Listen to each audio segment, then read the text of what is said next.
श्री शिवाय नमस्तुभ्यम। हर हर महादेव भक्तों, स्वागत है आप सभी का हमारे चैनल वास्तु सत्य ज्ञान में। भक्तों, श्री शिवाय नमस्तुभ्यम।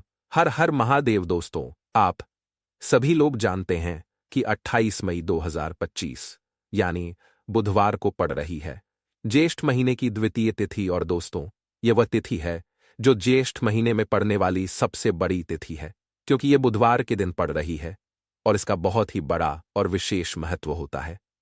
पूज्य गुरुजी ने कहा है, अगर कभी भी मौका लग जाए और ज्येष्ठ महीने की द्वितीय तिथि बुधवार को पड़ जाए तो आप लोगों को 3 तुलसी पत्ते वाला उपाय तो अवश्य ही करना चाहिए।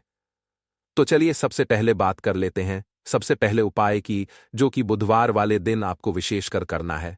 और इस उपाय को करने से आपकी कोई भी ऐसी इच्छा, कोई भी विश जो अभी तक अधूरी है, पूरी नहीं हो रही है, तो आपकी बड़ी से बड़ी विश और मनोकामना भी पूरी हो जाती है जब आप बुधवार द्वितीय वाले दिन इस पहले उपाय को कर लेते हैं। तो देखिए, आप सभी जानते हैं कि श्री हरि विष्णु जो है, उन्हें तुलसी दल सबसे प्रिय है।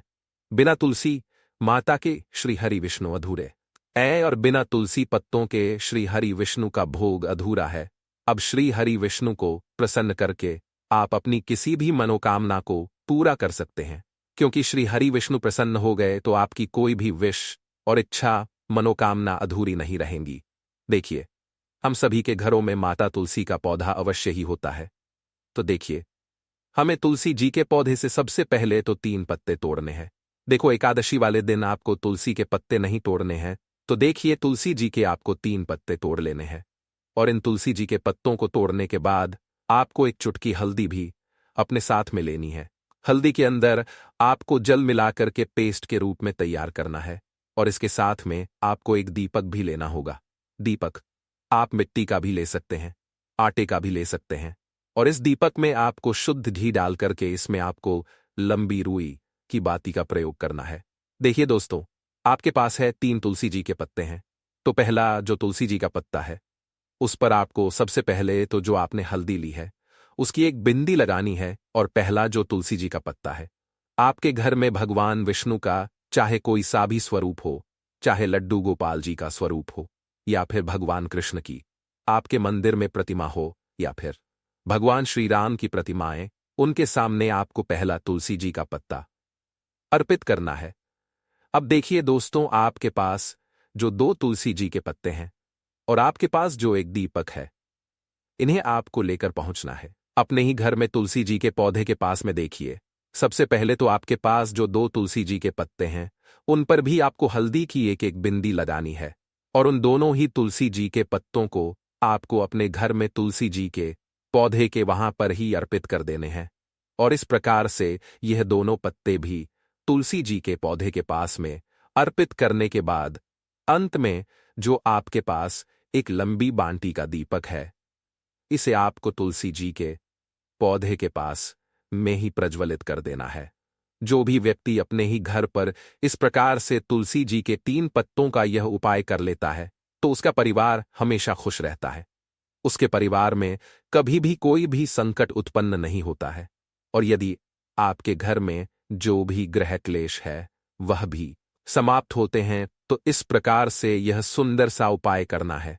अब बात करते हैं अगले उपाय। देखो, यदि आपके जीवन में आर्थिक संकट बहुत अधिक हो रहे हैं, धन की समस्या लगातार जीवन में बनी हुई है, एक एक रुपयों को प्राप्त करने के लिए आपको बहुत अधिक मेहनत कर रहे हैं, तो आज रात्रि में सोने से पहले आपको यह एक चमत्कारी दीपक का उपाय अवश्य करना है।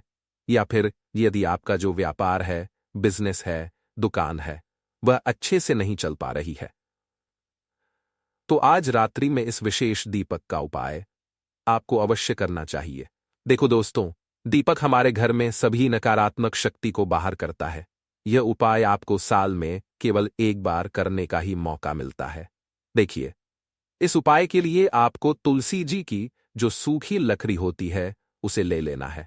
देखिए दोस्तों, यदि आपके पास पुरानी तुलसी जी की लकड़ी है तो उसे आप ले सकते हैं।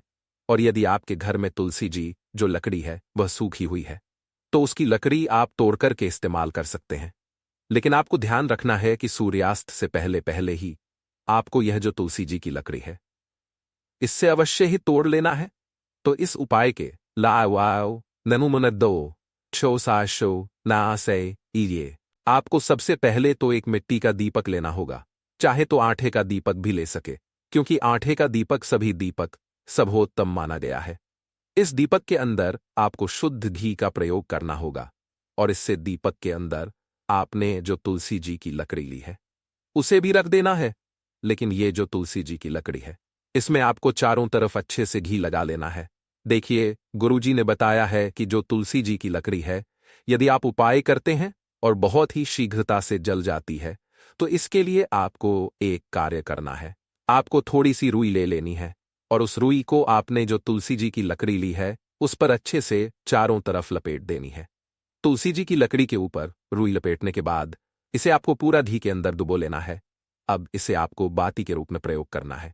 तो इस दीपक को आपको या तो भगवान विष्णु के सामने प्रज्वलित करना होगा, या फिर आपको भगवान श्री राम के सामने प्रज्वलित करना होगा, या फिर भगवान कृष्ण के सामने, यानी कि भगवान विष्णु के जो भी अवतार हैं उनके सामने आप ये दीपक प्रज्वलित कर सकते हैं, या फिर आप इस दीपक को माता तुलसी जी के सामने भी प्रज्वलित कर सकते हैं।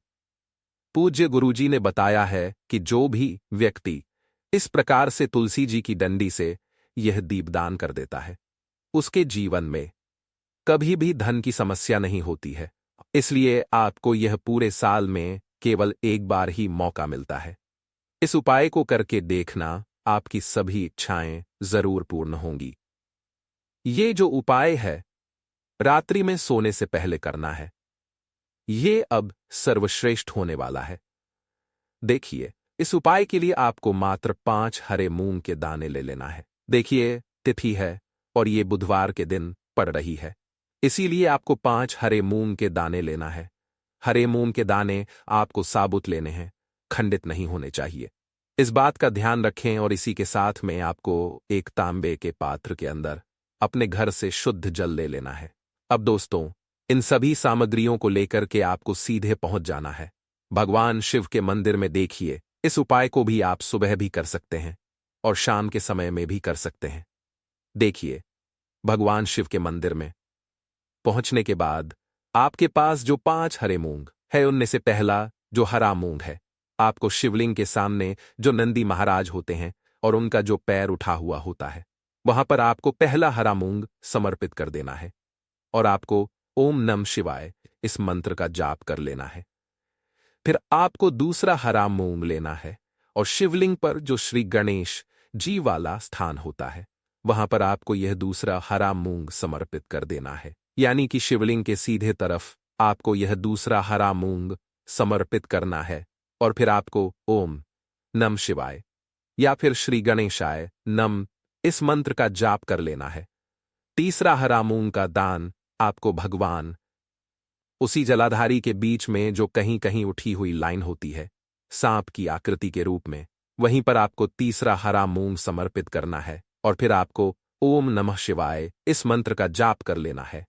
अब दोस्तों, चौथा जो हरा मूंग है उसे आपको भगवान कार्तिकेय जी का जो स्थान होता है शिवलिंग पर, वहां पर आपको यह चौथा हरा मूंग का दाना समर्पित कर देना, शिवाय इस मंत्र का जाप कर लेना है।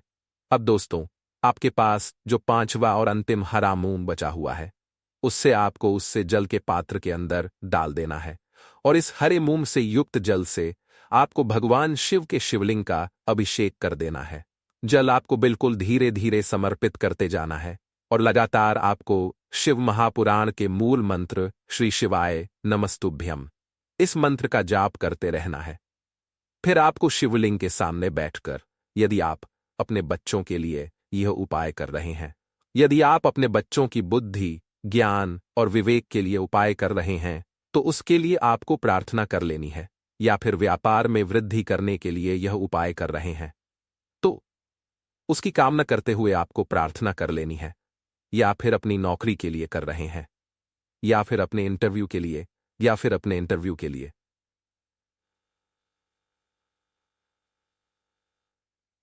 जिस भी कामना के लिए आप उपाय कर रहे हैं, उसे परिपूर्ण करने के लिए आपको महादेव से प्रार्थना कर लेनी है।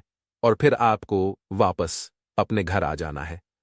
पूज्य गुरु जी ने कहा है कि जो भी व्यक्ति इस उपाय को कर लेता है तो यकीन मानिए आपके जीवन की जो सारे संकट, कष्ट और बाधाएं ही वह सभी समाप्त होंगे।